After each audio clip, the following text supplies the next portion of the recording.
Hello students, we are meeting for our next lecture of our second chapter of environmental chemistry, green chemistry and technology for sustainable development.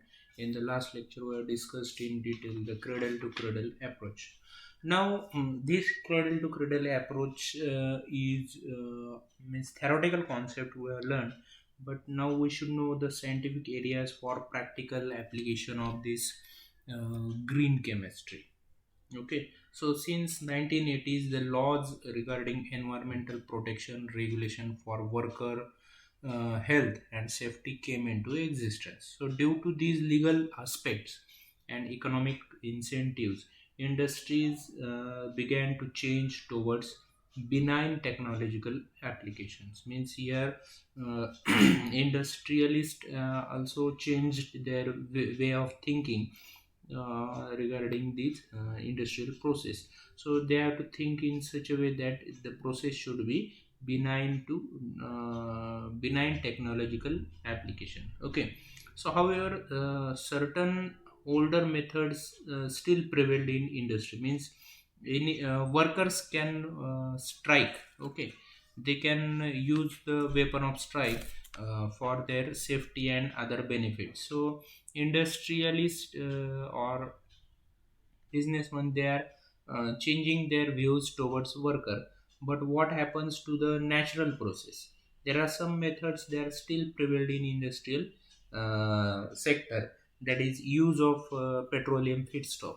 So in 1998 the programs such as risk management program promoted new ideas under umbrella of sustainable chemistry. So, industrial countries like Japan, USA, German, Sweden, Canada, etc., took lead to propose areas of research and development in green chemistry for its application. Means, up till now, whatever we talked about 12 principles of green chemistry, cradle to cradle approach, and atom economy, and other principles.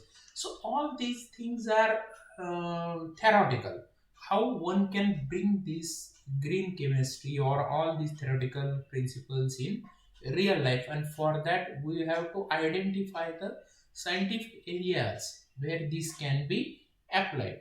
So keeping in view the economic consideration and their contribution to sustainable development, following areas of research were selected. Means where you have to go for innovation, you have to go for research, you have to go for thinking new methodology or other alternative methods. So what are those areas? Okay, so in that first is use of alternative feedstock.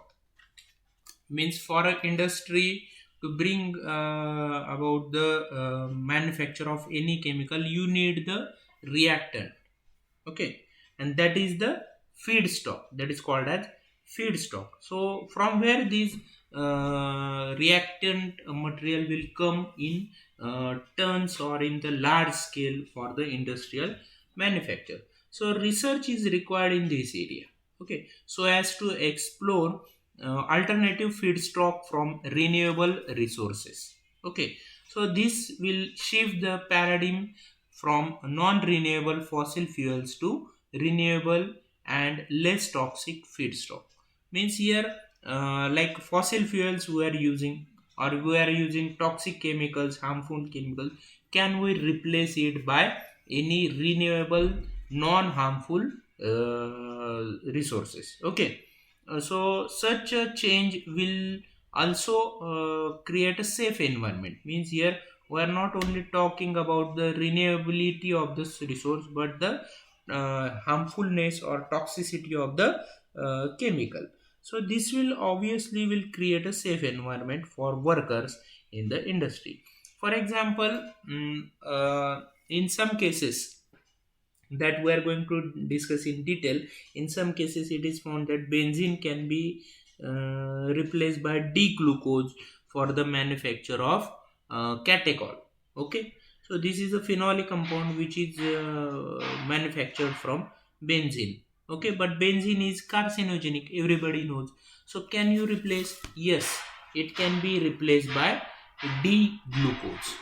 Okay, so this is one example of use of alternative feedstock. So right now we may not have, at the beginning we may not have the ready-made answers, but we have to, for the next generations we have to think in such a way that can we replace all these harmful chemicals and provide the alternative feedstock. Then next area is use of less hazardous reagent. A very high volume of chemicals are required in chemical industry. These are toxic and hazardous to both environment and workers. Okay, just now I given the example of benzene. Okay, so in order to protect both, the use of these chemicals has to be reduced. Means for the environment and workers, if we want to protect them, we have to think about can we reduce their use. Research in the area of new chemical routes using lesser amount of hazardous reagents will help to achieve this. Okay, means we have to go for research, can we use less hazardous chemical. Therefore, chemists and technologists need to carry out research and develop synthetic routes which replace these hazardous reagents and raw materials. Okay, so if we use such reagents cannot be avoided. Okay, means use of such reagents if you cannot avoid, so then new methods using catalysts have to be devised. Means either you reduce the use, or if at all you cannot avoid it, then go for devising the new methods. Okay, for example, use of zeolite ZSM5 catalyst in the conversion of methanol to gasoline. Okay, so you use of palladium catalyst for conversion of ethylene to acetylide. So these are the examples. Okay, one example just now we have discussed that by catechol can is manufactured by Friedel-Crafts acylation method of benzene. Okay, which is very hazardous. A new method is developed where catechol can be eco-friendly, can be manufactured in eco-friendly way using D-glucose. Now, glucose is a natural material which is not harmful, which can be disposed of in nature very easily. So, if means the research team or the new generation of the scientists have to think in this way that either you can use the you can reduce the use of such hazardous material, or you have to devise new methods of synthesis. Okay, then next area of research is use of natural processes. Okay, so biocatalytic techniques are selective, that everybody knows. Means for a specific reaction, a specific enzyme is there, and the enzymes are biocatalysts. They do not even react with isomer, stereoisomer, or optical isomer of the chemical. So they are very selective and they use less energy. Okay, so lower temperatures, higher yields, and moreover they require less toxic material. So that can be achieved by bio use of biocatalyst.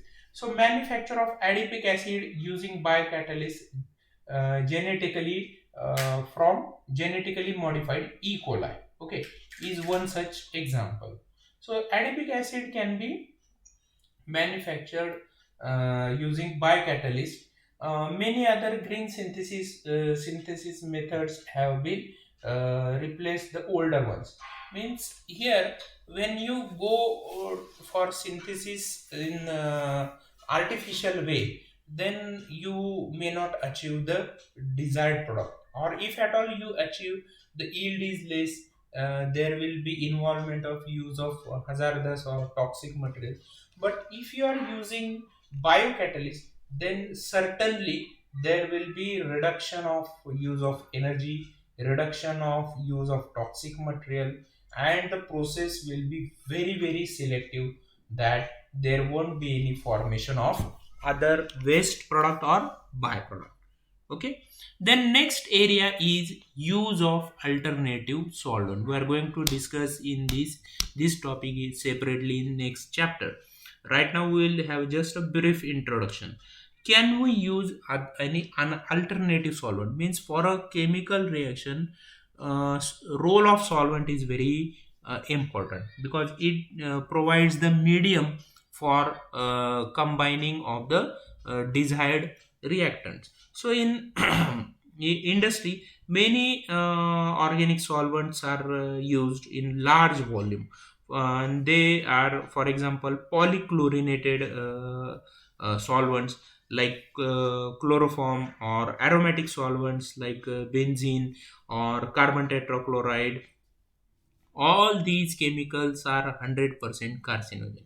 They are going to be harmful for the workers as well as users. So chemical industries are working on use of less toxic solvent, how their waste can be recycled or decomposed at high temperatures. Okay, so these solvent need to be less toxic to the environment and workers, and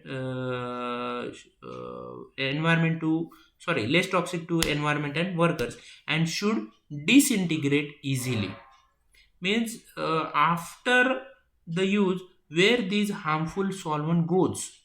Okay, if they are not treated before release in the environment, then surely or certainly they are going to create the harmful or toxic effect on the environment as well as on the worker. So you have to think, a research team has got a new area of thinking, that can we use alternative solvents which are not harmful to environment and worker, as well as they get disintegrated or disposed of easily. So ionic liquids like N-alkene pyridinium salts, N-dialkyl imidazolium salts are such examples. Okay, so you can have just for a typing examples, you can go for other examples also. So there is a lot of scope of research in this area, that is use of alternative solvent. Then design of safer chemicals and products. So development in science and technology have developed to study toxic effect of chemicals. Okay, means first we have to think about the toxic effect. So toxicological studies have enhanced our knowledge about toxicity. Okay, means when you study the toxic effect, it comes under toxicological studies. And once you know the toxicity of the chemical and mechanism of action of its chemistry, then correlation studies between structure of the compound and toxicity can easily be and rapidly done with developments in the technology. So estimation of toxicity and carcinogenicity can be done prior to bulk manufacturing of chemical entities. Means here, before going to set up the industry, you have to you should know the toxicity and carcinogenicity of the chemical. So chemical compounds having low toxicity and are more benign to environment can thus be developed. So before setting up the industry, if we know the toxic and harmful effect of the chemical, then we can think about the design of the safer chemicals and products. So there is a here also research team has lot of scope for the research. The next area is developing alternative reaction conditions. So in order to develop greener methods of synthesis, new techniques such as microwave radiation or ultrasound assisted reactions are being developed. Means here, source of energy is changed, then you can replace even solvents. So use of water as solvent, catalytic reactions are being tried out. Means here, if there is a new way of bringing out the reaction or new condition, then we can replace solvents, we can replace the energy sources, or we can go for safer solvents like water. So all these can be achieved if we go for developing alternative reaction conditions. So there is a lot of scope here also. And the last and very important area for research is minimizing energy consumption. This is one of the most important area of research, because energy crisis and energy concern is a lot for today's generation. Okay, so in order to tackle the problem of global environmental climate change, energy saving is very much essential, that everyone knows. So chemical industry needs to adopt greener synthetic methods. Okay, where there is a reduction of energy demand. So reducing steps in manufacturing and research needs to be focused on this. Means here you can reduce the consumption of energy by reducing the number of steps, where you can have alternative use of biocatalyst or other catalysts, where you can reduce the number of steps, thus by a reduction in energy. So there is a replacement of the fossil fuel energy sources by solar or wind or other renewable uh, sources. So research in above mentioned areas will be able to bring about important changes in future industrial process. Now this will improve the efficiency, say it will save energy, it will minimize the waste, and it will produce material with less environmental impact. So every time you have to think about all these principles that were discussed, and these are the six to seven areas where there is a lot of scope for applications of the these principles or areas, where you can bring about in real life the principles of the green chemistry or this cradle to cradle approach or all these things. Now next topic is use of alternative basic chemicals as feedstocks in chemical industry and research. Now here chemical industry of US produces one third of chemicals required across the globe. So the chemical industry uses natural gas or petroleum products as feedstock. Okay, so the consumption of these is increasing exponentially, reaching almost its peak. Means there is a very large speed of consumption of these natural resources. So this being natural resource, the situation is alarming. Okay, so being one of the largest producer of petroleum and natural gas based on product, uh, there is one department, KLS department, in 2007 carried out a survey on the future of alternative and renewable feedstock for its chemical industry. Okay, and this survey report in alternative renewable and novel feedstock for producing chemicals given by Oak Ridge National Laboratory revealed that the chemical industry of US has evolved from use of natural plant oils, coal tars, and wood tars, and it generates 160 tons per year of products from the petroleum 85% and natural gas 15%. This production will reach a peak, plateau, and then decline. So this will increase the pressure on industry to search for alternative feedstock. CO2 and biomass could be the alternative resources. Means here most of the chemicals are organic. Means they are carbon compound. So the major feedstock is natural gas or petroleum. But as everyone knows, they are not unending sources of natural resources. So they are going to be decline or end up at some point. So yeah, there is a lot of pressure. After that, are our is our next generations will be deprived from such natural sources? No. So we have to think about the alternative feedstock. So it can be carbon dioxide or biomass can be used. So planning for and developing new technologies to ease this transition to alternatives like carbon dioxide need to be initiated by all industry stakeholders. The above report highlights the need of shifting from non-renewable resources to alternative renewable eco-friendly ones. Okay, so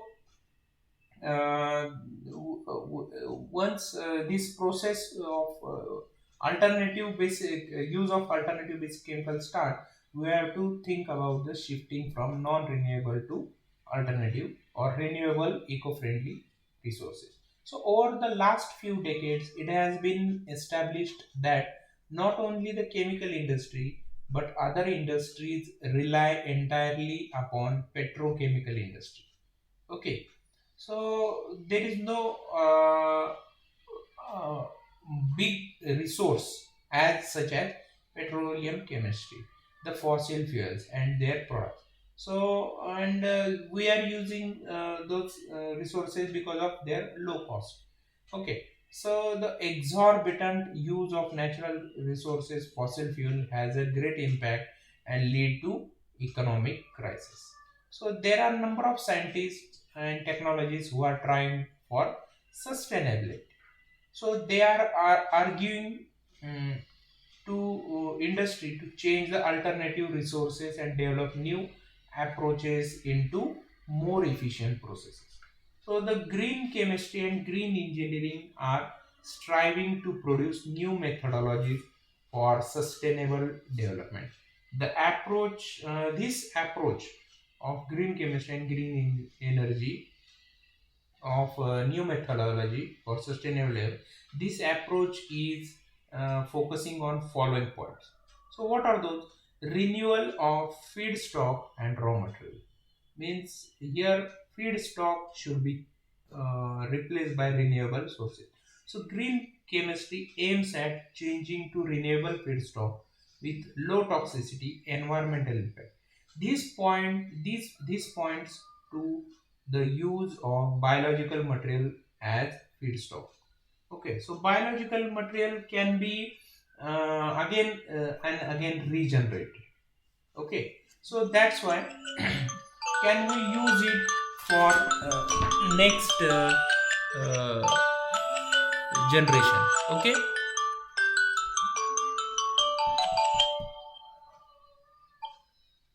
can we use it for can we replace the alternate as an alternative source? Okay, then next is oleochemistry. Okay, so new biological starting materials means oleochemistry means the use of fats and oils from plants and animals as oleochemical. These oleochemicals can be proved as a best raw material and new source of chemical feedstock and can be used in cosmetics, polymers, lubricating oils, etc. Then photochemistry. Photochemistry implies the use of alternative source of energy, means the new chemical processes with the aid of light, means on which are carried out using light as source of energy. So many chemical reaction use metals as catalyst. So replacing these by light, ultraviolet or visible appear to be good alternative. Okay, so many organic reactions are known to be catalyzed and take the required from sunlight. Okay, so you have to go for development of such technology where processes can be carried out using sunlight. The light energy is a renewable source and through photochemistry can contribute to green chemistry approach. Okay, so this is the replacement of non-renewable energy sources by renewable energy sources. And then next is photocatalytic synthesis route using titanium oxide. Means for photocatalytic synthesis, titanium oxide is used as a catalyst, which brings about the many chemical processes in industry. So results show that this high reduced waste product minimize the energy consumption and gives much higher yields than conventional route. Okay, so from since last few decades, it has been seen that use of titanium oxide as photocatalyst has increased. Okay, then next is photocatalytic oxidation. Okay, so decomposition of waste and toxic material. These oxidation. This is a oxidation. Okay, so this oxidation can be brought about using titanium oxide and other metallic oxides like oxides of ferrous, particularly oxidation of polychlorinated compound. So these processes yield natural chemicals with minimum toxicity. So one of the most studied example of ferrous ion is Fenton reagent, which is a combination of ferrous ion and hydrogen peroxide for photo-assisted decomposition of toxic industrial waste. So various such techniques are useful and are being applied for treatment of industrial effluents. So advanced oxidation process AOP has become standard technology for waste elimination and destruction of chemical substances in the industry. Okay, so under this use of alternative basic chemicals as feedstock in chemical industry and research, we'll talk about the rest of the points in the next lecture. For time being, we'll stop here. Thank you.